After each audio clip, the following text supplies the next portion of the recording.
tengo dónde agarrar. No tiene, uy, no hay nada. Pero su merced no se va a mover, no. Ah, entonces se lo dejo aquí. Ya. Ah, ¿y cómo funciona esto?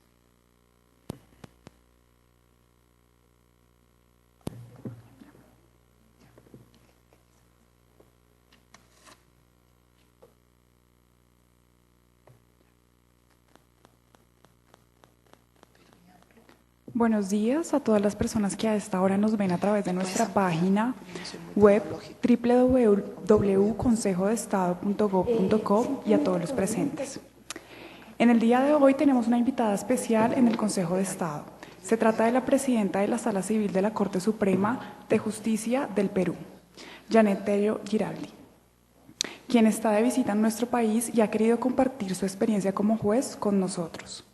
La magistrada Tello es experta en Derecho Administrativo y en procedimientos administrativos en diversas materias, como tributario, aduanero, marcario,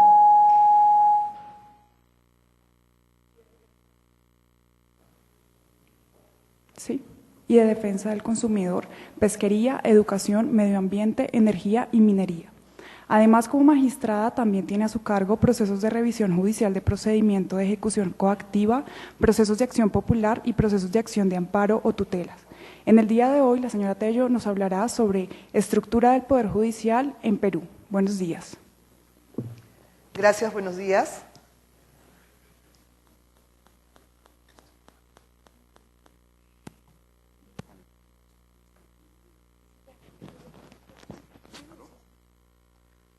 Buenos días.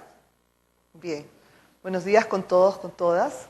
Es una gran satisfacción y un honor para mí venir desde el Perú a compartir esta experiencia tan importante desde el Consejo de Estado y ahora con todos ustedes y con todos nos están viendo a través de la señal. Es muy importante este tipo de experiencias ya que nos permite conocer otras realidades, otras estructuras, en este caso del Poder Judicial al cual me voy a referir y el que quiero de alguna manera plantear desde el punto de vista de una breve comparación con lo que sucede aquí en el país. Evidentemente no podré incidir demasiado en lo que sucede aquí en Colombia y en la estructura del Consejo de Estado, toda vez que no nos consideramos con de repente el conocimiento tan profundo como para atrevernos a hacer un símil o una diferencia completamente estudiada. Entonces vamos a empezar con la estructura del Estado del Perú. Allí, como ustedes verán, y es un tema del Estado democrático, todos tenemos poderes ejecutivos, poderes legislativos y el Poder Judicial. Poder ejecutivo que nosotros tenemos la figura del presidente de la República, y en cuanto al poder legislativo, el Congreso de la República, que a diferencia de ustedes solamente tiene una cámara. No tenemos cámara de senadores ni de diputados, sino solamente una cámara compuesta por 130 miembros. Y el Poder Judicial, a diferencia quizás de ustedes, que tienen cuatro altas cortes que forman la rama judicial, nosotros vamos a ver en las siguientes diapositivas que el Poder Judicial tiene solo la Corte Suprema. Solo la Corte Suprema. Ustedes cuatro, la rama judicial, 4 cortes, ¿no? A ver, Corte Suprema, la Corte Constitucional, el Consejo de Estado y el Consejo Superior de la Judicatura. Nosotros vamos a centrar ahí el Poder Judicial solo la Corte Suprema.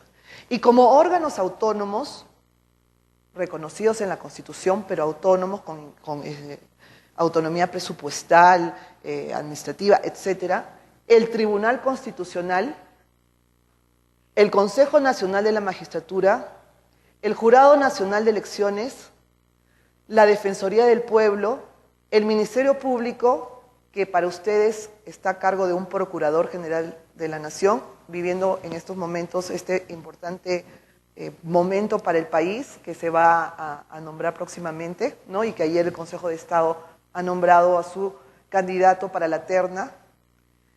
Nosotros, el Ministerio Público, es igual a fiscalía, o sea, aquellas autoridades que tienen a su cargo el rol acusador del Estado y defensa de la legalidad y de la representación de los intereses de la sociedad en los procesos que conoce, y la Academia de la Magistratura. Fíjese entonces que algunos de los órganos autónomos, como Tribunal Constitucional, Consejo de la Magistratura, tienen su, digamos, su símil con lo que sería la Corte Constitucional para ustedes y con lo que sería quizás el Consejo de la Judicatura y el propio Consejo de Estado. Todo eso nosotros lo tenemos pero aparte. No necesariamente cada uno de estos órganos compartiendo exactamente las mismas funciones de los órganos colombianos, porque a veces uno de estos tiene funciones o facultades del Consejo de la Judicatura y el Consejo de Estado, por ejemplo. ¿Ya? Pero vamos primero a ver esto como en esta primera diapositiva solamente lo estamos mencionando, y en la siguiente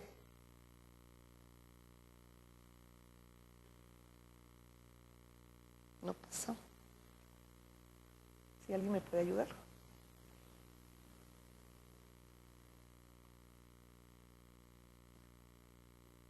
No pasa.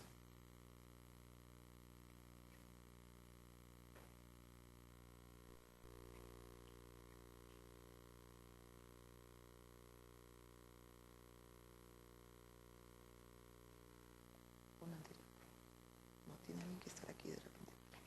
Ya. Entonces, aquí en esta siguiente diapositiva, lo que acabábamos de ver como órganos autónomos, los hemos distribuido para que veamos cuáles son las funciones en general, porque son muchas más, pero estamos tratando de resaltar algunas. Por ejemplo, el Tribunal Constitucional, que está compuesto por 7 miembros, conoce en instancia única la acción de inconstitucionalidad de las normas. Luego, en última instancia, las resoluciones denegatorias de amparo, habeas corpus, habeas data y acción de cumplimiento, y conflictos de competencias o de atribuciones entre entidades del Estado. A ver, veamos entonces lo primero, en instancia única, la acción de inconstitucionalidad. Es que es un poco difícil, pero vamos a tener que hacer un efecto de abstracción, ¿ya? Porque tenemos aquí, dentro de la rama judicial colombiana, la Corte Constitucional. Nosotros, ya vimos en la anterior, Poder Judicial, Corte Suprema. La Corte Suprema, además, tiene una sala constitucional, pero también está el Tribunal Constitucional como órgano autónomo.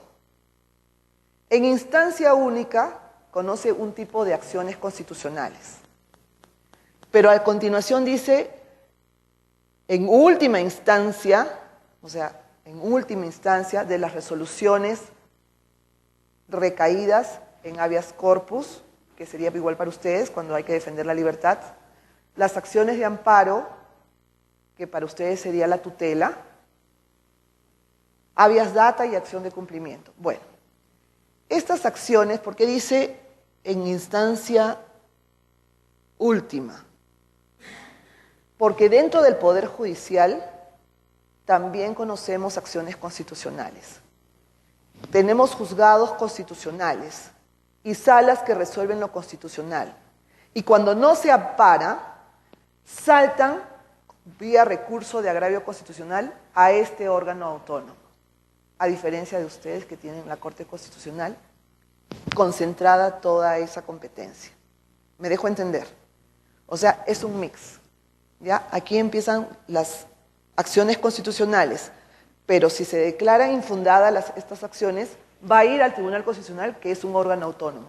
No obstante eso, el Tribunal Constitucional no lo consideramos dentro del Poder Judicial, como podría ser el caso colombiano. El Consejo Nacional de la Magistratura selecciona, nombra y ratifica a los jueces y fiscales. Esa función aquí, ¿quién la tendría, por ejemplo? El Consejo Superior de la Judicatura, ¿no? Y nosotros, entonces, este Consejo Nacional de la Magistratura, que no le puse, pero son 7 miembros. 7 miembros. Ahora, un sistema muy interesante, porque no los 7 miembros son abogados. De los 7 miembros, Hay una parte que son abogados, pero otros que podrían ser contadores, enfermeros o enfermeras, médicos, ingenieros, antropólogos, sociólogos, etc. ¿Por qué? Porque en la composición del Consejo Nacional de la Magistratura como órgano autónomo que selecciona, nombra y ratifica a jueces y fiscales, parte de un principio democrático. Dice, si como la Constitución Política del Perú señala, la administración de justicia la ejercen los jueces y magistrados en nombre del pueblo, entonces es el pueblo quien tiene la potestad y el derecho de seleccionar y nombrar y ratificar en la persona de sus representantes. Entonces, en teoría y como principios democráticos, está muy bien y suena muy bien. Y tiene base teórica, doctrinaria, etcétera, y de política estatal, por supuesto. Sin embargo, llegado el caso concreto, y esto no es un secreto porque lo he manifestado varias veces, es una situación para analizar. ¿Por qué? Porque si a mí me convocan para que yo, como magistrada, decida si los médicos han realizado bien o no una operación quirúrgica, por mis propios conocimientos, por más que haya estudiado mucho, probablemente no lo sepa. Entonces, ¿qué sucede en el Consejo Nacional de la Magistratura? Estos representantes que vienen de los colegios profesionales del país, vienen 2. De las universidades privadas, viene 1. De las universidades estatales, viene otro. Ahí tenemos 4 profesionales que por lo general no son abogados, porque entre ellos eligen a su representante del Consejo Nacional de la Magistratura. Entonces, de 7 miembros vamos a tener de repente 4 que nada tienen que ver con la carrera jurídica, ni con la profesión de abogado en general. Entonces, ¿tenemos dificultades o hemos tenido dificultades? Sí, sí. Entonces, un órgano autónomo de esa naturaleza que plantea, como les repito, una composición tan disímil puede llevar pues también a la toma de decisiones que no siempre correspondan a lo mejor para el Poder Judicial. ¿Y a quiénes van a nombrar? A jueces y fiscales. Jueces del Poder Judicial y los fiscales ¿de dónde? Del Ministerio Público para nosotros.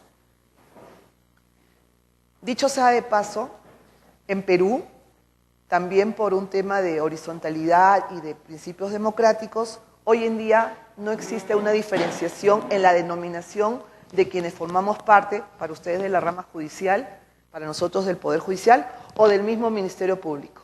O sea, todos somos magistrados.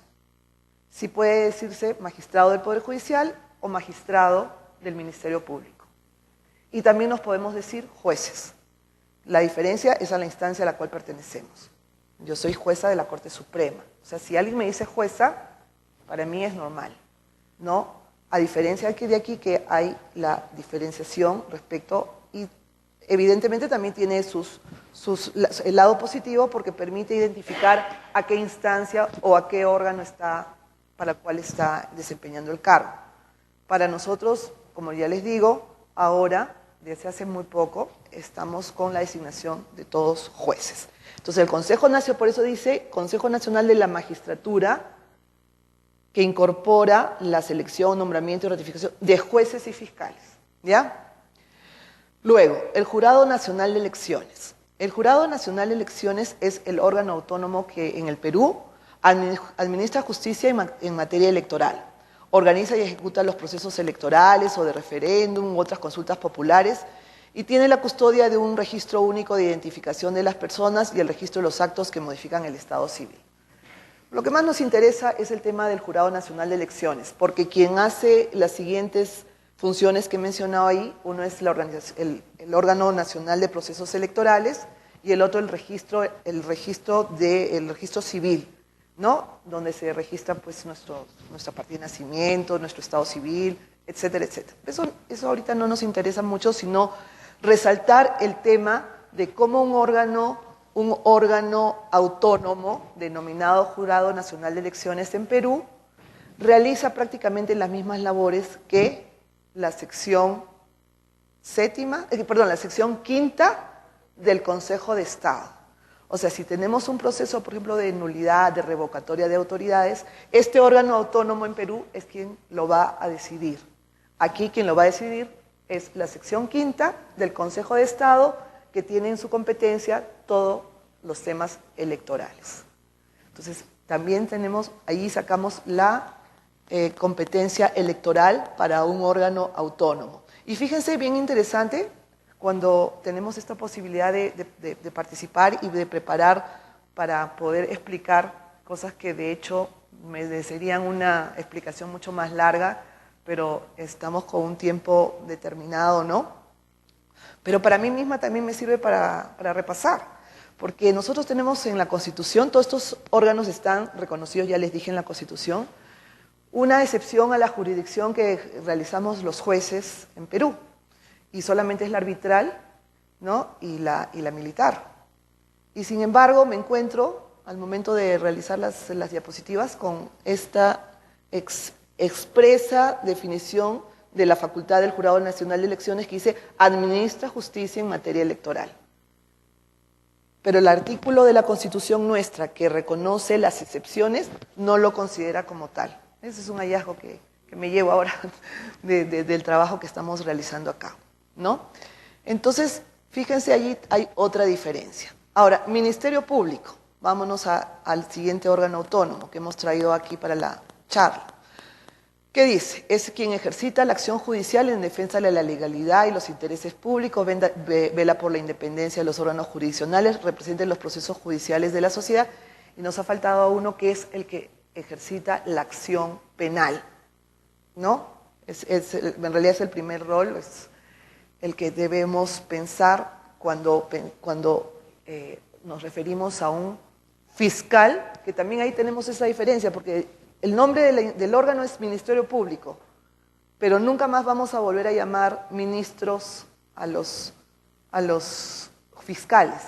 Inmediatamente se convierten en fiscales. El fiscal de la Nación, el fiscal supremo, el fiscal superior. Y tienen tanta trascendencia en el devenir jurídico de nuestro país, y eso al doctor Paso justo que le quería comentar, que se me quedó, es que los fiscales tienen que dictaminar en todos los procesos contenciosos administrativos. Y tienen que dictaminar incluso a nivel de la Corte Suprema. Si no dictaminan, tendría que declararse nulo el proceso y retrotraerlo hasta el momento en que el fiscal dictamine. Este Ministerio Público para ustedes sería la Procuraduría, con otro tipo de funciones, o quizás algo. Sería la Fiscalía más Procuraduría, ¿no? Porque yo revisando las normas colombianas encontré que la representación de los procesos, la independencia, velar por los intereses públicos, es lo mismo, ¿no? O sea, es lo mismo del procurador. El procurador o fiscalía. Y más bien para nosotros en los procuradores, que no lo puse aquí porque no están como órganos autónomos. La Procuraduría son aquellos funcionarios encargados de la defensa del Estado. Como serían los defensores, o sea, los abogados, en otras palabras y más sencillas. El abogado defensor del Estado es el procurador.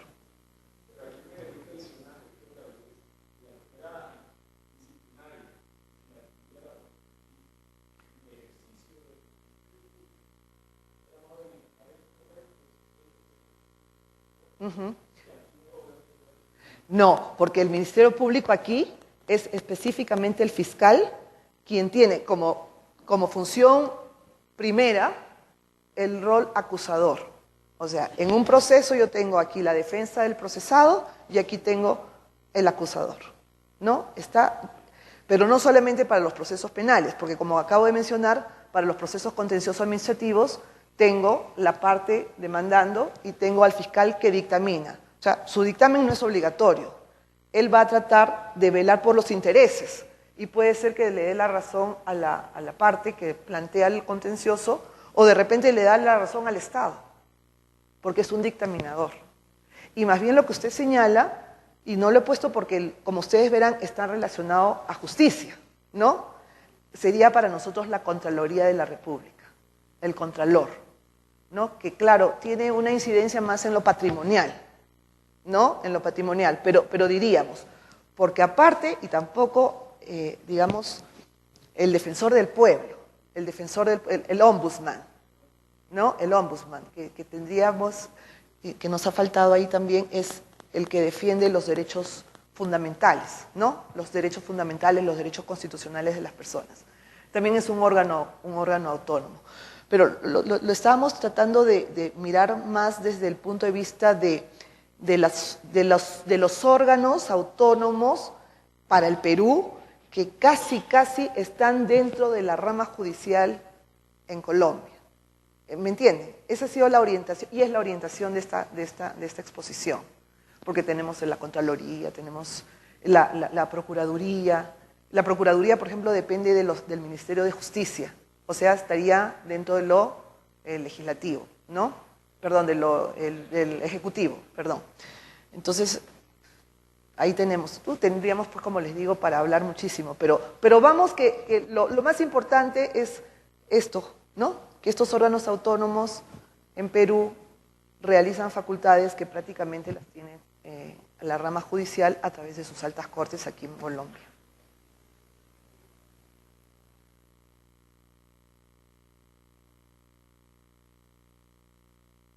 No, definitivamente, a ver, así, órganos autónomos.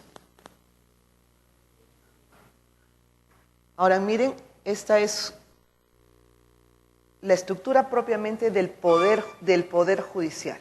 ¿Ya? Entonces vamos a dejar un poquito ahora la estructura colombiana para irnos a la del Poder Judicial del Perú. El Poder Judicial tiene órganos jurisdiccionales, tiene órganos de gestión y tiene órganos disciplinarios y órganos de apoyo. ¿Cómo se estructura el Poder Judicial dentro de lo jurisdiccional? Una Corte Suprema de Justicia. ¿Cuántos miembros? 20. ¿Cuántas mujeres? 3. Una de las cuales soy aquí la presente. ¿Ya?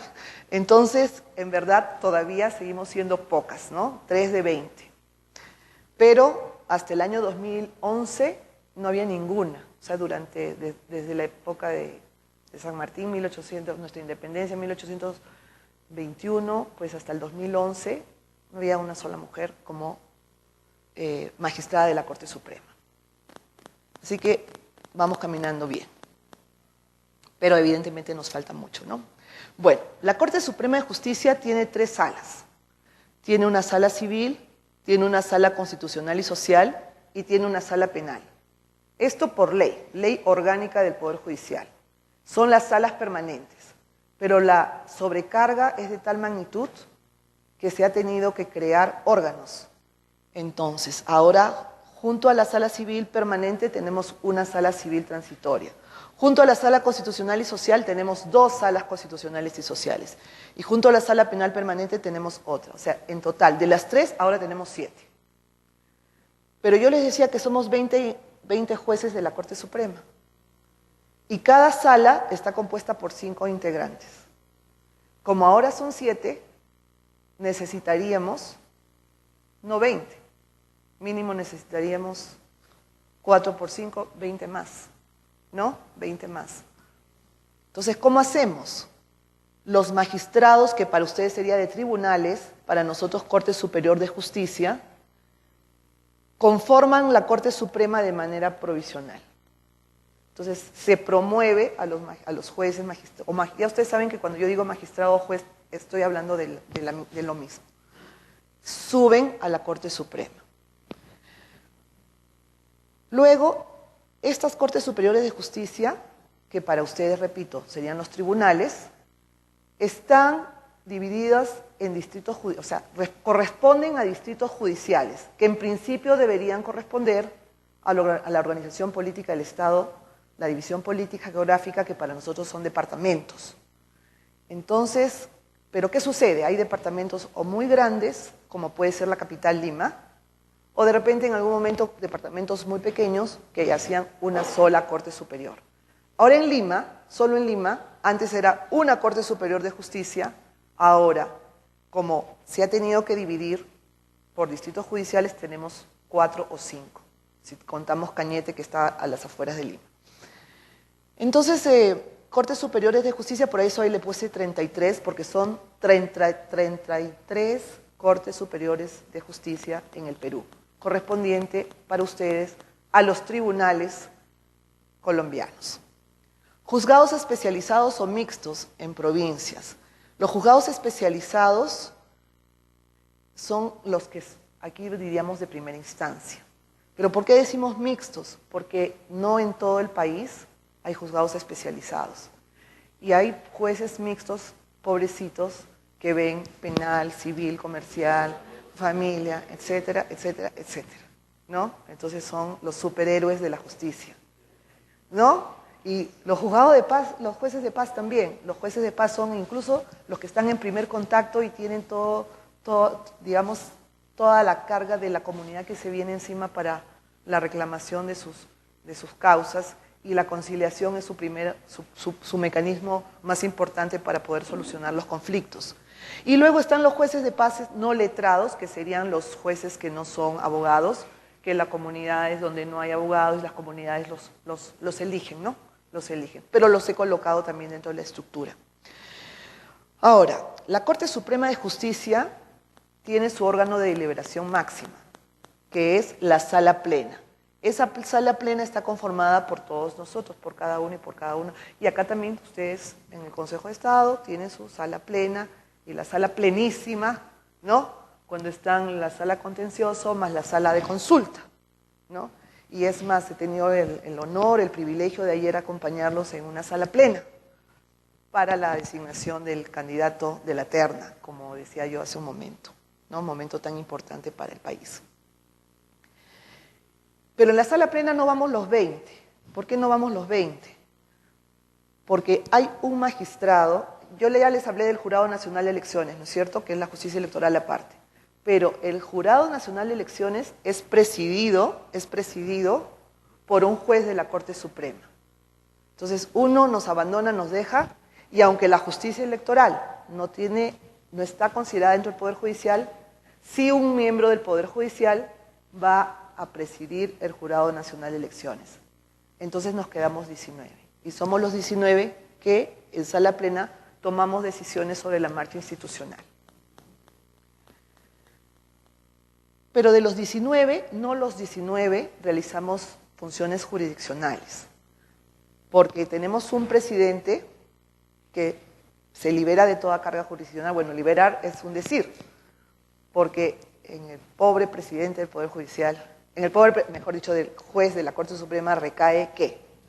La presidencia del Poder Judicial, la presidencia de un órgano de gestión que ahorita vamos a ver que se llama el Consejo Ejecutivo del Poder Judicial, y la presidencia de la Corte Suprema de Justicia, que es a nivel nacional, ¿no? Como la de ustedes también a nivel nacional, a diferencia de Estados federados. Una sola Corte Suprema para todo el país. Entonces, un magistrado de la Corte Suprema es presidente de todo el Poder Judicial, presidente de la Corte Suprema de Justicia y presidente del Consejo Ejecutivo del Poder Judicial, que es el órgano de gestión por antonomasia del Poder Judicial. Entonces ahí ya tenemos -1.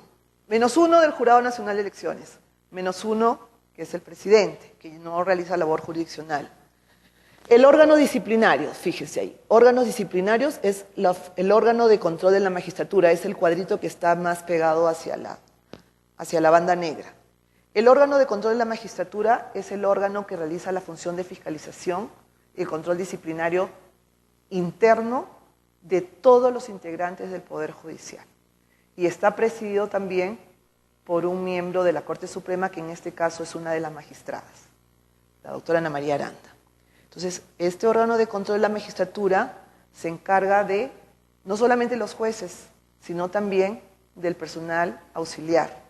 Tiene muchísimo trabajo y por tal razón también se le libera de la carga jurisdiccional. Ya tenemos uno menos. El órgano de control de la magistratura, para terminar y no dejarlo pendiente, tiene sus réplicas, vamos a decirlo así, en las oficinas desconcentradas del control de la magistratura en cada Corte Superior de Justicia. ¿Ya? En cada Corte Superior de Justicia. Entonces ahora va la pregunta para ustedes. El control disciplinario, ¿quién lo tiene aquí?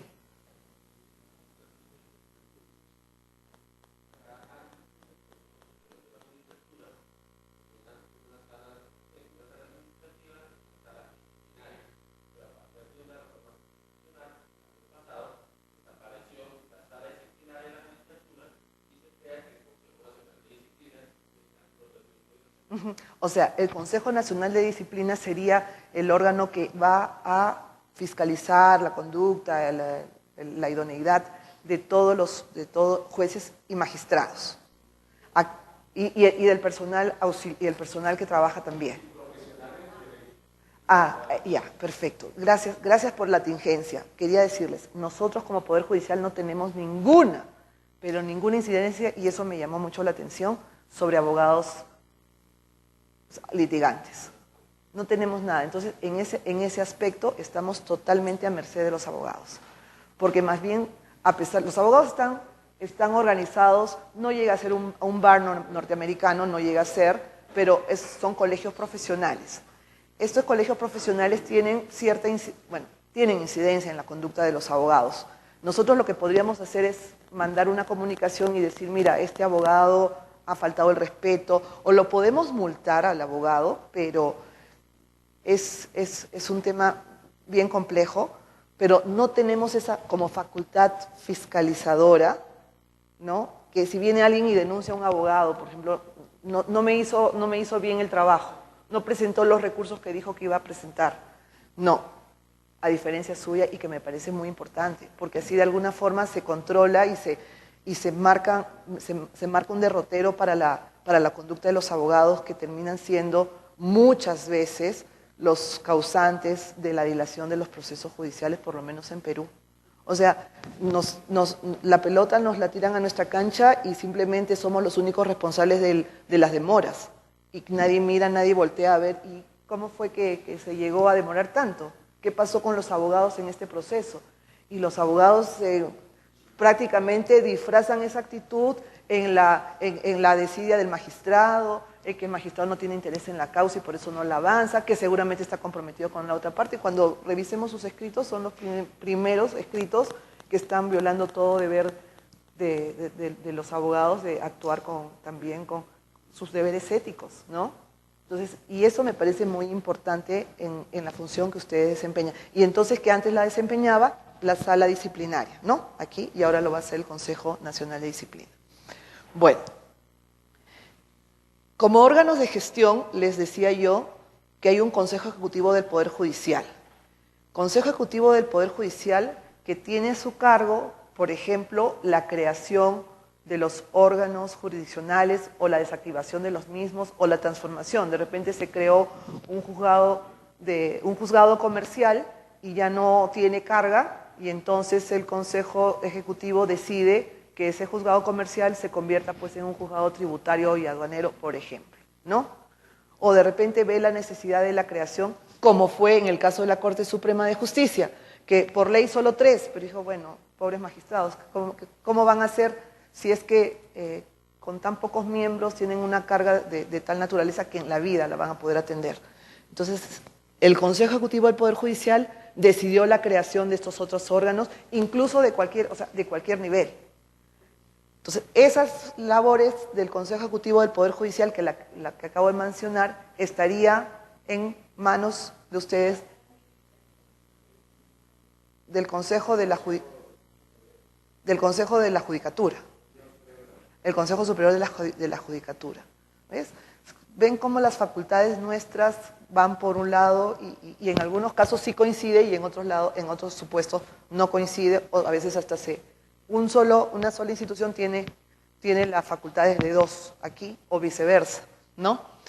Y este Consejo Ejecutivo del Poder Judicial, que ve la marcha, es el órgano de gestión, recibe de la sala plena, en algunos casos, los encargos para que el Consejo Ejecutivo, su nombre lo indica, ejecute lo que como órgano de deliberación nosotros hemos decidido. También pasa al revés, también pasa que el Consejo Ejecutivo, que puede expedir resoluciones, por ejemplo, puede expedir una resolución que diga, como de hecho lo ha sucedido en nuestro país, los jueces se les exhorta para que den prioridad a los casos en los que estén involucrados los derechos de niños víctimas de violencia sexual y de explotación sexual comercial infantil, ¿no? Entonces, exhorta mediante una resolución, es una resolución administrativa, que todos los jueces y juezas de la República tienen que cumplir, dar prioridad a ese tipo de casos, por ejemplo, ¿no? Ese Consejo Ejecutivo tiene también sus consejos ejecutivos distritales que corresponden a las Cortes Superiores de Justicia. O sea, hay 33 consejos ejecutivos distritales. Sí, doctor Bula.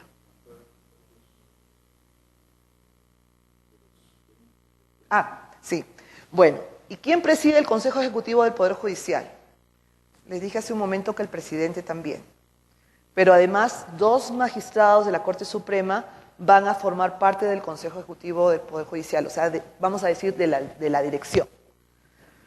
Además, un representante de las Cortes Superiores y un representante de los juzgados especializados del país. O sea, puede venir de la Corte de Tumbes, un representante, puede venir de la Corte de Tacna, otro representante y así. Y ahí sí, a diferencia, nosotros no tenemos incidencia sobre los abogados, pero los abogados sí sobre nosotros. Entonces viene un abogado del Colegio de Abogados del Perú a formar parte del Consejo Ejecutivo del Poder Judicial.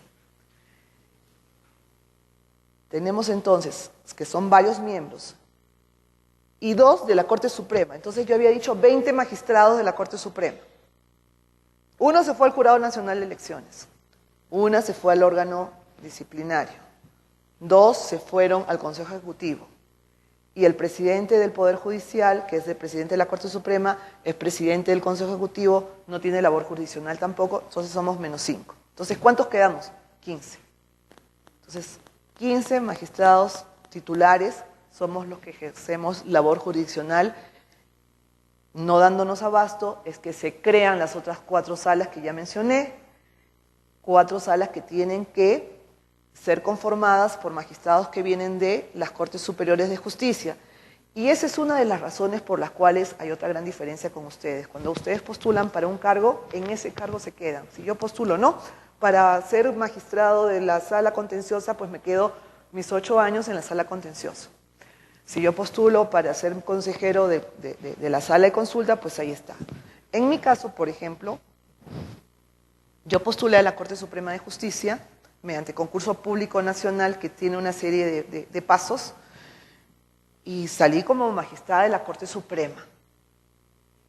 Como tal, voy a cumplir 4 años de magistrada titular en la Corte Suprema, porque prácticamente toda mi vida la he dedicado y con mucho compromiso al Poder Judicial. He pasado por la Sala Civil, por la Sala Constitucional y por la Sala Penal. ¿Ya? Entonces, y es más, en la Sala Penal tenemos como una subsección que se llama la Sala Penal Especial, que también hace juzgamiento.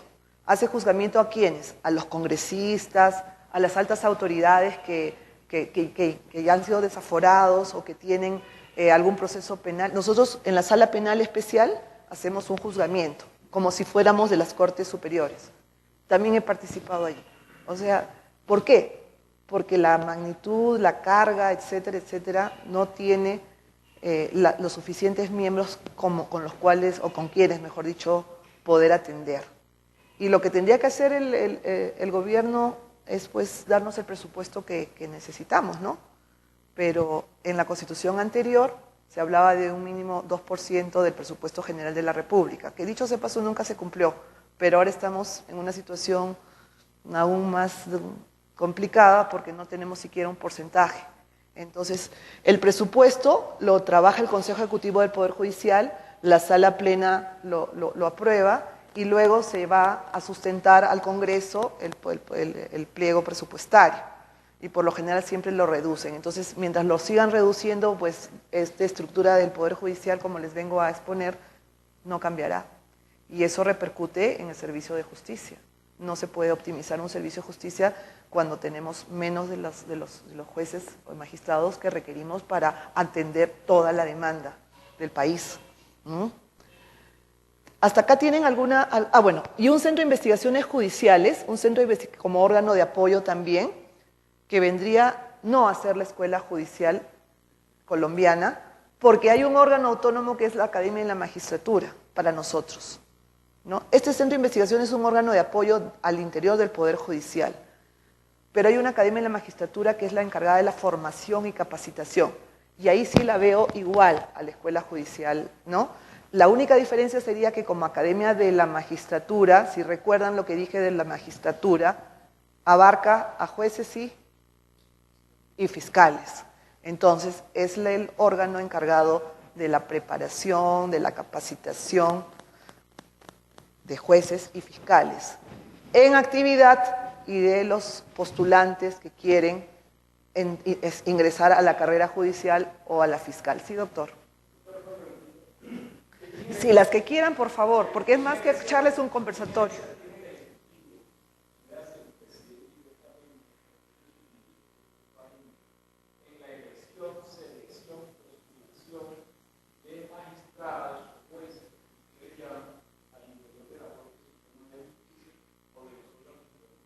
Ninguna.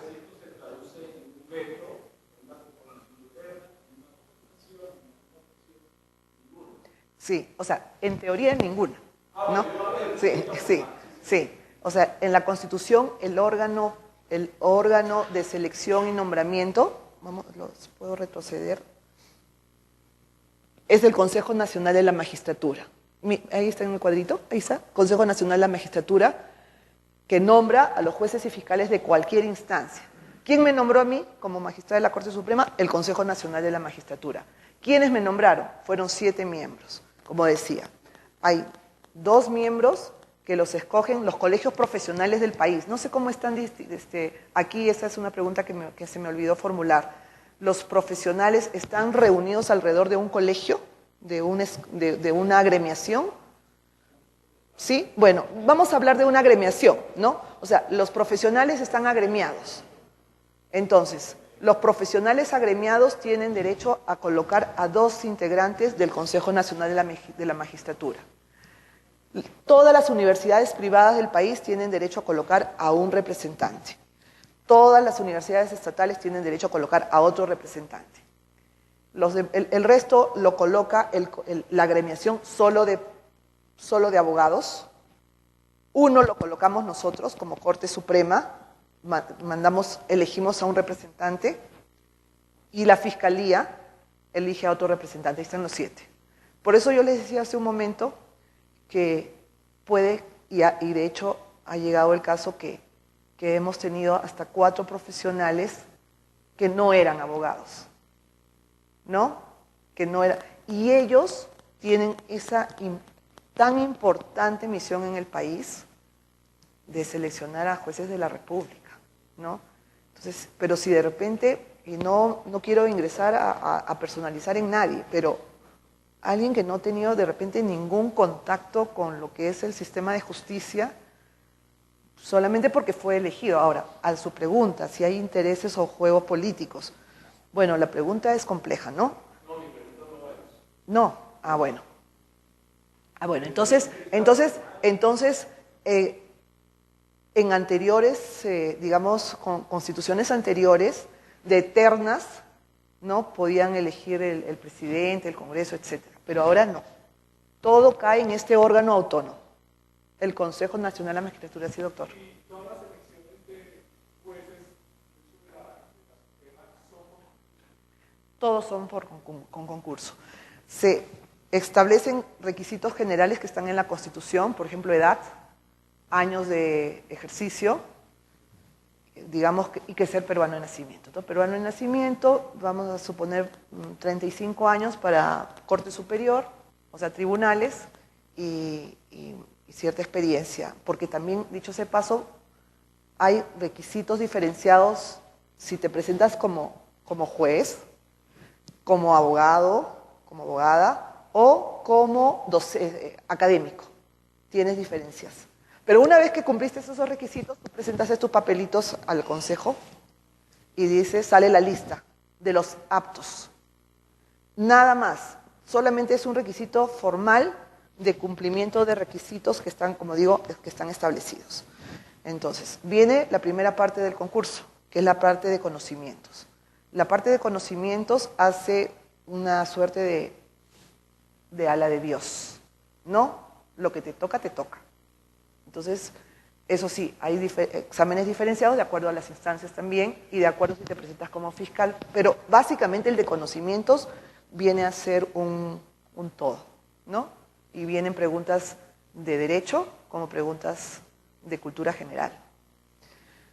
Si obtienes un puntaje superior a los 66.6, o sea, la nota 66.6, pasas, son cancelatorios.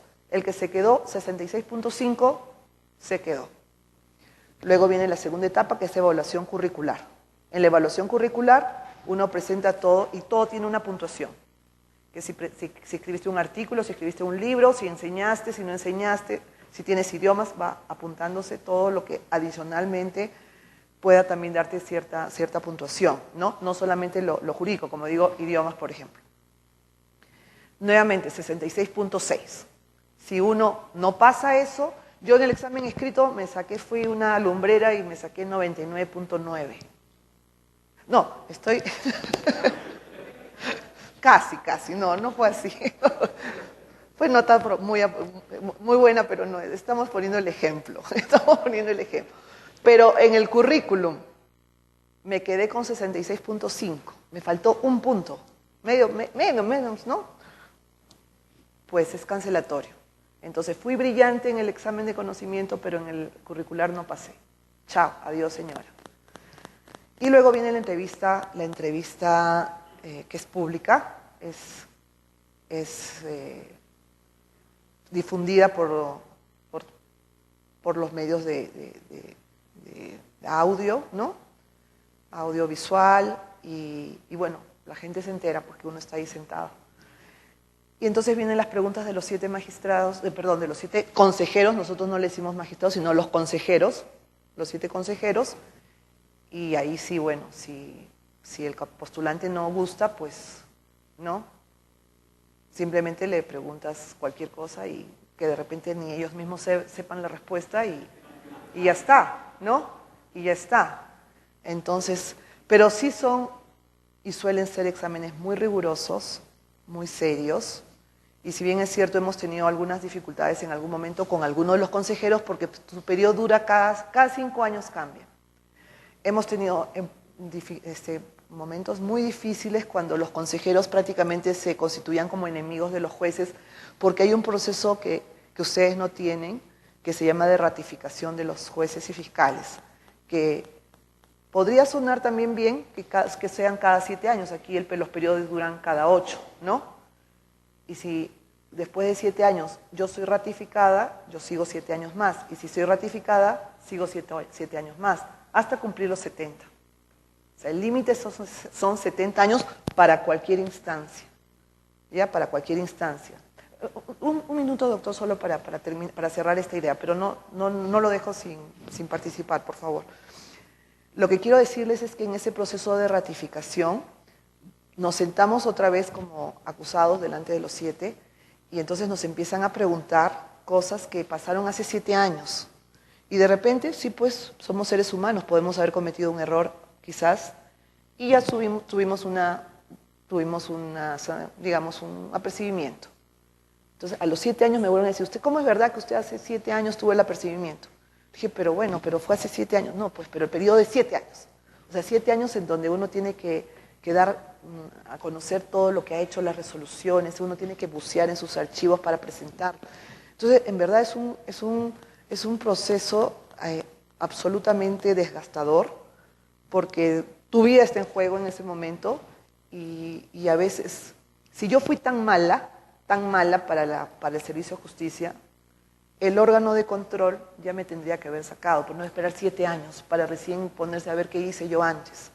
Entonces, resulta siendo un proceso estático, no dinámico. O sea, si se piensa en un mecanismo de gestión para la optimización del servicio, bienvenido. Pero si es un mecanismo de control, prácticamente sancionador, porque finalmente te destituyen bajo esa vía, cuando no está de repente relacionado con una conducta, ¿no? Con una conducta. Es un mecanismo, una espada de Damocles. Claro, lo otro que yo he venido a conocer aquí es que los periodos son de 8 años para este tema de la renovación. En esa medida, bajo ese prisma, diríamos que los jueces tenemos más estabilidad, ¿no? Pero en medio de eso tenemos este proceso que termina afectando la independencia de los jueces. Doctor, sí, discúlpeme.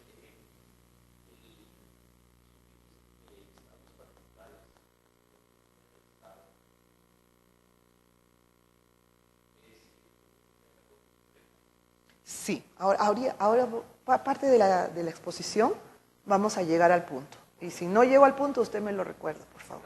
Sí, sí, doctora.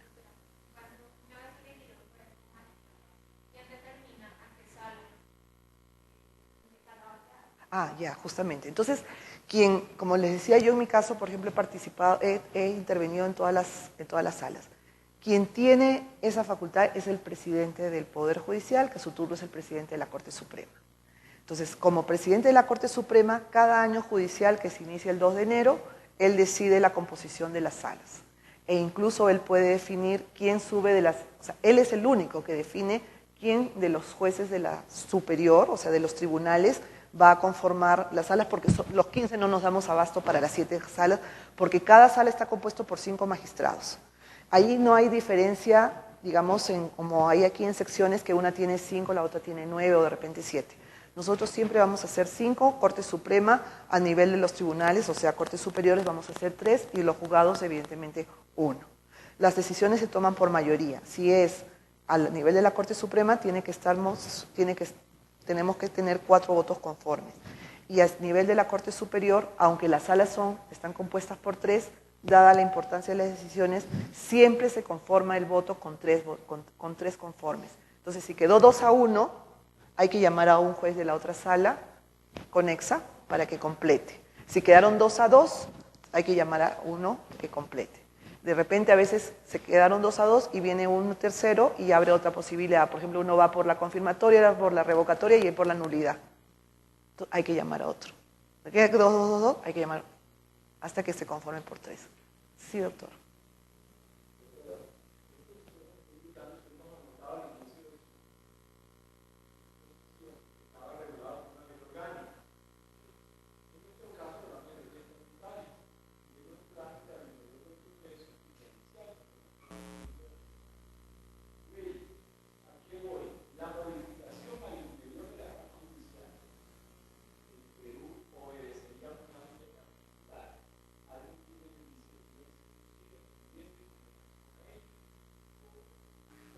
Perdón, me perdí un poquito en la pregunta.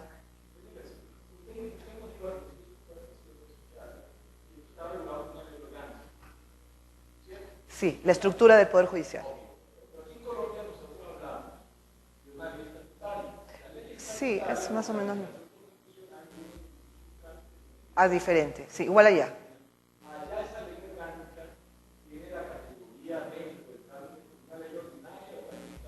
Es como acá. Es un trámite especial y para ser modificada también un trámite especial. Sí. Creo que es similar. Me parece que sí. Doctora, a su pregunta, mire, la jurisdicción contencioso administrativa, que también nos interesa, y es más, la pasantía que estoy realizando es gracias a un convenio que existe entre las altas cortes, ¿no? Como el caso de Colombia y Perú, que forman parte de una entidad cuya sigla es AIJA, y aquí el doctor Germán Bula es quien está, ¿no?, representando a Colombia ante esta entidad, que nos ha dado la facilidad, la posibilidad, este privilegio de compartir esa pasantía, ¿no? Precisamente en esta línea de enriquecimiento mutuo y en especial, en mi caso, de la experiencia colombiana. Entonces, como esto va a lo contencioso administrativo, ahí viene la pregunta del doctor. La jurisdicción contencioso administrativa, a diferencia de Colombia, forma parte de la jurisdicción común o de la ordinaria. Y junto a la contencioso administrativa también tenemos la justicia constitucional, porque creo que ahí debí recién colocarlo acá, empecé por eso, pero bueno, lo retomo. Entonces tenemos una jurisdicción contencioso administrativa dentro del Poder Judicial, tenemos una jurisdicción constitucional dentro del Poder Judicial, tenemos una justicia civil dentro del Poder Judicial, dentro de la justicia común. Ustedes la tienen separada, o sea, tienen ustedes una sala contencioso, tienen una Corte Constitucional y tienen una Corte Suprema. Nosotros prácticamente abrazamos todo eso, ¿no? Que ahora mirándolos, yo no sé si el sistema peruano, esa estructura sea lo mejor. Habrá que seguir analizando y ver las ventajas y bondades y también quizás las dificultades que presentan los sistemas, porque definitivamente el nuestro las presenta, porque todos los jueces prácticamente conocemos de todo. Entonces, la jurisdicción contencioso administrativa está reconocida en la Constitución. No se habla, por ejemplo, de una justicia penal reconocida en la Constitución. Está dentro de la justicia común. La jurisdicción contenciosa está reconocida en la Constitución en el artículo 148 y dice: cualquier actuación de la administración pública sujeta al derecho administrativo que pudiera afectar los derechos e intereses de los administrados está sujeta a control jurídico por parte del Poder Judicial. O sea, control jurídico por parte del Poder Judicial de todos los actos administrativos que pide el gobierno en sus diferentes manifestaciones, ¿no? Entonces, para dar cumplimiento a este mandato constitucional, dentro de la estructura del Poder Judicial, tenemos juzgados contenciosos, tenemos salas contenciosas. Y acá viene lo interesantísimo. Y la casación en este tipo de procesos que aquí no tienen, ¿no? La asumimos nosotros como Corte Suprema. Entonces, vamos a ver si tenemos el cuadrito aquí. Ay, perdón.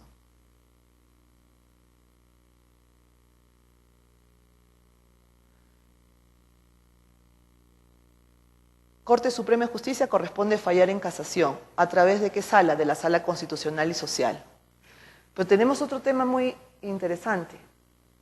Si hay casos que empiezan en salas civiles, o sea, en las Cortes Superiores, una sala civil de la Corte Suprema conoce en apelación, sala civil de la Corte Suprema conoce en apelación, y en casación conoce la Sala Constitucional y Social. O sea, hay procesos contenciosos administrativos que empiezan en Corte Superior.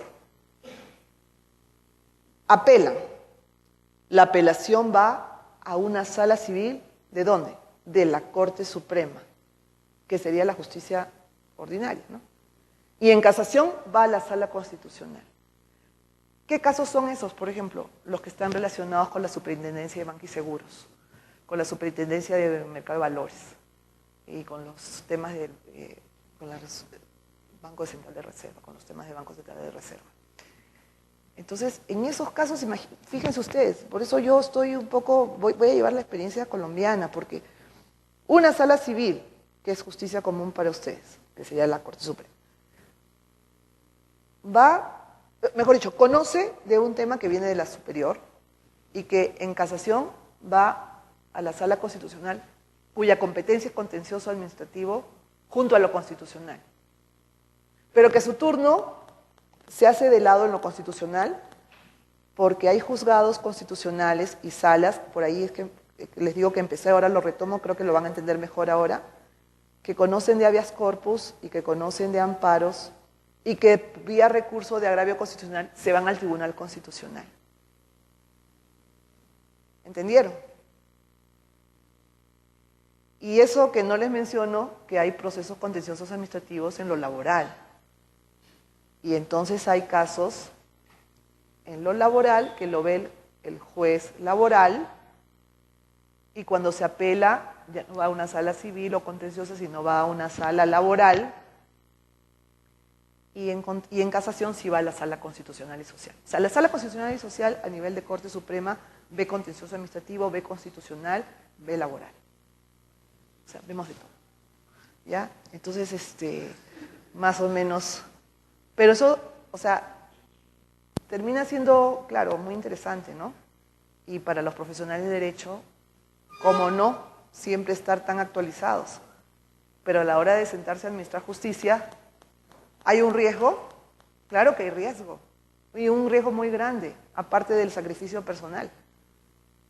Porque en un día yo no puedo estar viendo pues agrario, pesquero, marcas, consumidor, luego una resolución que dictó una alcaldía, un municipio y está siendo cuestionado y también tengo que resolver todos los días, así, sin descanso y todos los días. Somos los 5 magistrados, nos repartimos 6 causas, 6 por 5, 30 de distintas materias sentados.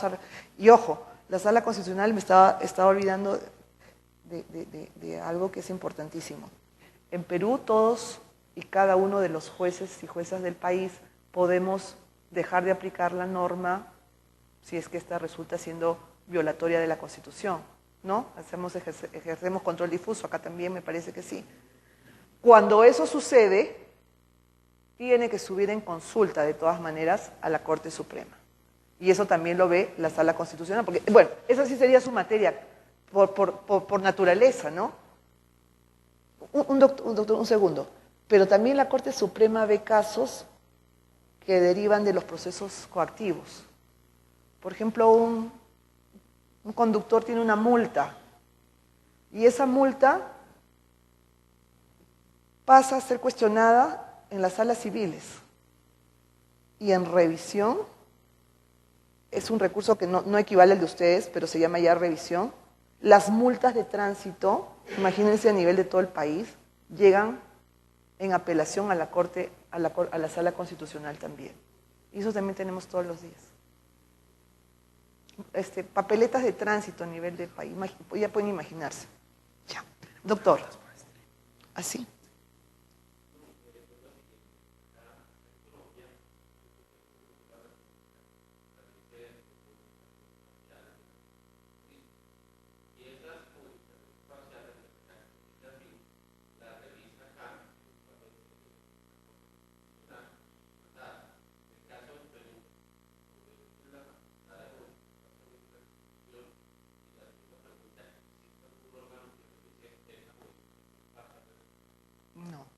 No, el Congreso lo puede hacer, de hecho que sí, y lo hace. Y quizás si aquí, antes de hacerlo, le consultarían, ¿no?, a la sala de consulta, podría consultar si las normas que van a adoptar ¿no? Podría ser. Allá no tenemos ese mecanismo de consulta. Cuando yo hablo de consulta, solamente me estoy refiriendo al acto de elevación que debe realizar el juez de cualquier instancia, menos los de la Corte Suprema, ¿no?, si es que inaplican las leyes que están vigentes, ¿no? Yo inaplico una ley que está vigente, entonces tengo que decir por qué la inaplico y elevo en consulta a la Corte, a la Sala Constitucional y Social de la Corte Suprema, ¿no?, de la Corte Suprema. Fíjense, les traía para que ustedes puedan ver. La Corte Superior de Justicia de Lima, por ejemplo, las especialidades que tiene, y a ver, contencioso administrativa, tenemos 4. Hay una sala con subespecialidad tributaria, aduanera y mercado, otra sala con subespecialidad tributaria y aduanero, otros tenemos juzgados contenciosos administrativos 15, juzgados contenciosos administrativos con subespecialidad previsional, porque lo previsional lo ven los juzgados contenciosos, lo laboral lo ven los juzgados laborales, ¿no? Los juzgados contenciosos administrativos con subespecialidad tributaria y aduanera, juzgados contenciosos administrativos con subespecialidad en temas de mercado. En comercial, salas civiles con subespecialidad comercial, juzgados comerciales. En civil, salas civiles, juzgado especializado de ejecución de sentencias supranacionales, ¿no? Eso tenemos en materia de derecho internacional. Todo eso, más lo que sigue, constitucional y familia, todo eso para nosotros es la justicia común, la justicia ordinaria, la que ustedes tienen repartidas en Corte Constitucional con sus órganos, Corte Suprema con sus órganos, la Sala Contencioso y sus secciones, ¿no? En Constitucional, y esto ya es lo máximo, los juzgados constitucionales en Perú existen ya hace un tiempo, pero no tenemos sala constitucional en las Cortes Superiores, ¿ya? Entonces, cuando se apela de los procesos que conocen los juzgados constitucionales, va a la sala civil o mixta, que ya dije hace un momento, que son las salas donde no hay sala civil, conoce de todo. Y cuando de aquí el juzgado constitucional pues no ampara, o la sala no ampara, se va al Tribunal Constitucional. Sí, doctor Bura.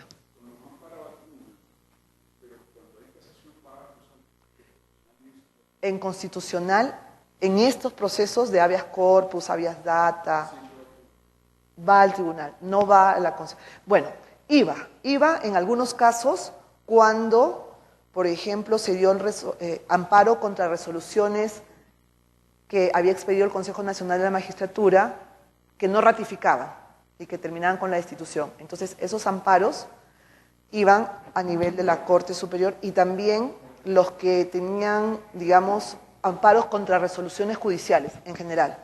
Ustedes tienen amparo contra resoluciones judiciales también. Eso sí podía llegar en casación, pero si no. Y lo que nosotros tenemos competencia en constitucional son las acciones populares que es para todas las normas infralegales, ¿no?, que violen la Constitución. Eso sí también lo vemos como sala constitucional en apelación.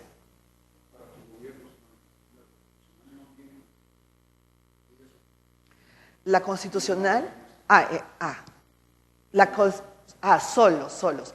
Ya, entonces solos como el Tribunal Constitucional nuestro, pero que reciben la carga de los jueces de la justicia ordinaria.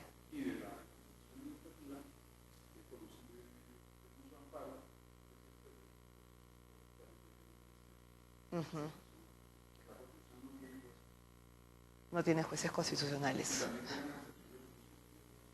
También. Perfecto. Pero los juzgados constitucionales en Perú solo ven la acción de amparo, porque los habeas corpus, que es para la libertad, ¿no?, lo ven todos los jueces penales, de manera indistinta. Y creo que ahí tengo la siguiente. Ahí está. Ahora, en penal, salas penales con reos en cárcel. ¿Los jueces aquí van a juzgar dentro de las prisiones? O sea, dentro de las prisiones se han construido salas de juzgamiento. Bueno, ya, nosotros vamos. Es un paseo muy, muy interesante, ¿no? Sí, o sea, es más seguro, es cierto. Es más seguro, y para el juez, porque en Corte Superior también he hecho trabajo de sala penal con reo en cárcel. O sea, ingresar, porque es allí, a una prisión durante todo el día, es una de las cosas más duras que me tocó en carrera.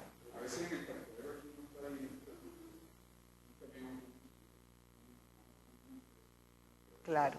Allá en Perú se dio el tema de masivas fugas, y involucrándose mucho personal de policial, y entonces peligroso, corrupción.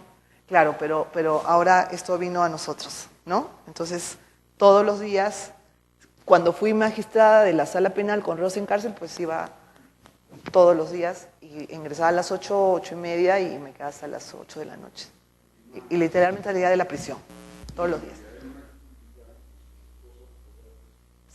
Sí.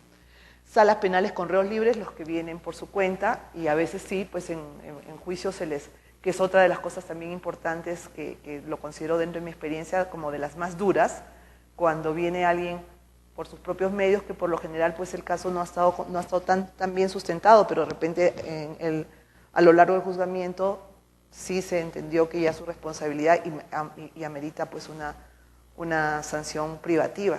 Y entonces ahí nomás le decimos tiqui tiqui, pena efectiva. Y entonces ahí la familia pues reclama y todo, pero ni modo, no es la labor y la que hemos escogido hacer.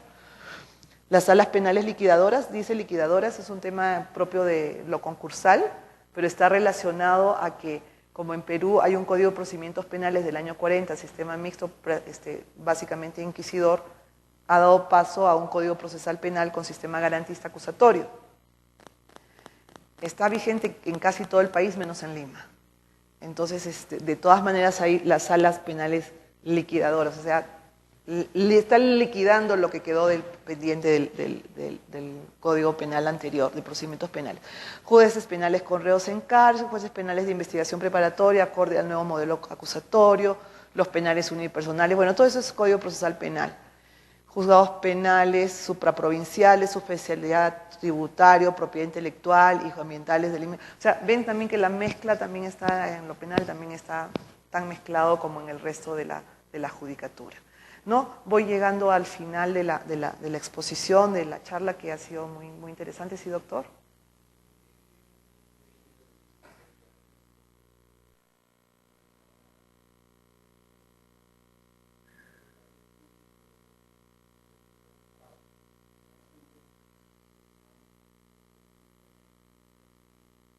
No, estaría dentro de lo contencioso, pero ha habido una pregunta que me han formulado varias veces respecto a la responsabilidad contractual y extracontractual. ¿Qué sucede? Que la ley, creo que la tengo acá. Sí, la ley del procedimiento administrativo, ahí por si acaso si les interesa revisar, es la 2744 y la ley 27584, que es la ley que regula el proceso contencioso administrativo. En estas normas, ¿no? Está el 5.5 de la ley de proceso contencioso administrativo, establece que la indemnización por responsabilidad del Estado puede ser planteada en lo contencioso administrativo, ¿no? Pero como pretensión acumulada. Pretensión acumulada. Y eso es que Álvaro me había hecho la pregunta.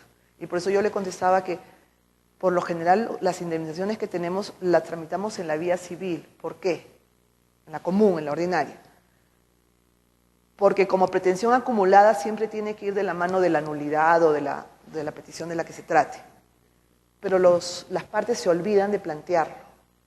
Entonces, digamos que hay un tema que no va por sí solo. Yo tengo un niño que se electrocuta porque el cable está colgando, ¿no? Entonces quiero demandar al Estado por esa situación. No voy a lo contencioso administrativo si es que es mi única pretensión. Como pretensión de una indemnización por responsabilidad extracontractual, me voy a la civil. Ahora, si yo planteo una nulidad de una resolución administrativa X, ¿no? Tengo que acumular la indemnización para que sea objeto de conocimiento de lo contencioso administrativo. Por sí sola no va a lo contencioso administrativo, a lo civil, a lo civil.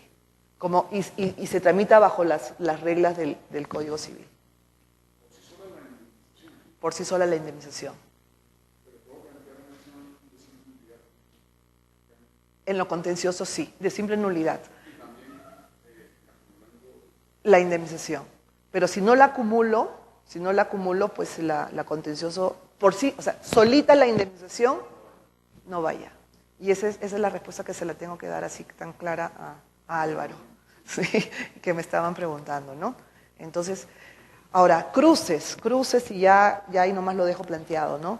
Hay procesos contenciosos administrativos, dice, sin perjuicio de que sea planteado a nivel constitucional, ¿no? O sea, la misma norma te permite, entonces la gente también se confunde. Ya no sabe a veces si es proceso contencioso, si es proceso constitucional, si es un amparo, es una nulidad, ¿no? Entonces hay que analizar caso por caso. Si va a lo laboral, si va al juzgado constitucional, o sea, la gente también, allá se confunde bastante. Como espero yo no haberlos confundido, ¿no? Sí, entonces quedan preguntas y esas preguntas las contesto ahorita. Sí. ¿Sí? Sí, muchas gracias, jueza Tello, por su exposición. Ha sido muy ilustrativa.